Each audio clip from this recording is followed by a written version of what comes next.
Hey everyone, it's Fun Around. My name is Jordan. This video will be for Friday's pretty large slate for the WNBA. I have a couple of plays for you. I know I've been in and out on the year, kind of trying to keep up with baseball and all that. The plan was to just stick to WNBA on the season, but things change, and I'm doing the best I can, and I'm going to try to get both sports out on a nightly basis. I'm gonna have to divide the time evenly and still have my family time and everything. So short intro right there. I'm going to get into these picks. You will see images that come up on the screen right there. That's from a data app called Outlier. There'll be a link in the description for a 7-day free trial for Outlier. So I'm going to jump right into this first pick. I like Paige Becker's over 21.5 points plus assist at minus 130. The initial look here, you see she has gone over in 7 out of the last 10 games.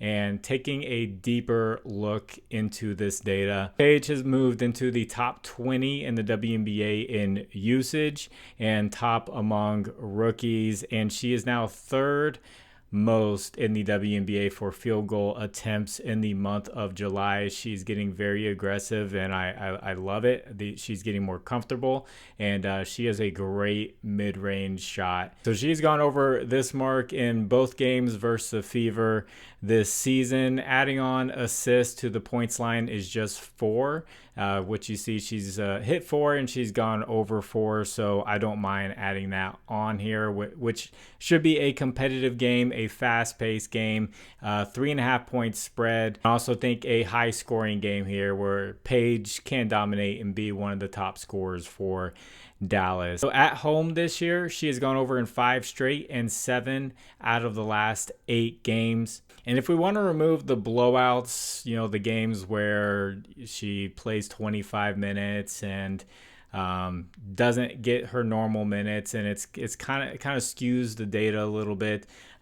Filtered to just 30 plus minutes, just to kind of get those games out of the way and see how she looks whenever she plays her full games minutes, which she should be playing in this game. If it's not a blowout. So filtering the 30 plus minutes, she has gone over this in 83% of games this season. And if I were to parlay this, just make it a tad bit safer, if you knock it down to 19.5 points plus assists at minus 200 as like a parlay piece, this becomes a hit rate where she's only missed once on the year playing 30 plus minutes. So really like Paige Becker's for points plus assists, like her aggressiveness, like how she's growing and getting more comfortable in the league, and also the pace. I think she's going to be able to get the assist at least 4 assists is going to help out there. So if you guys could, please like the video. If you haven't, please subscribe to the channel. If you have a little bit of extra time, could you leave a comment for the algorithm? You could put a W there. That helps get this video out there for more people to see. And also, I want to shout out the app Novig. Check out these states on the screen.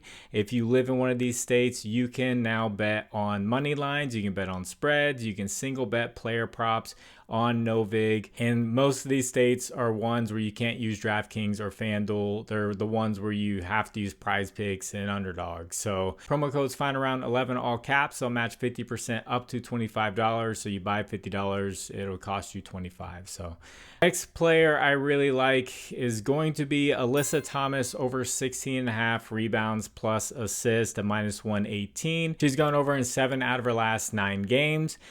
She's playing against Atlanta, where she played them on July 23rd, and she went over this line, and I took a look at her PRA. She only scored 7 points, and I'm going to show her points right here just in case you're taking a look and you're like, well, why isn't he even thinking about points? Well, this is her points over the last 10 games. She has been on a tear. She has been great.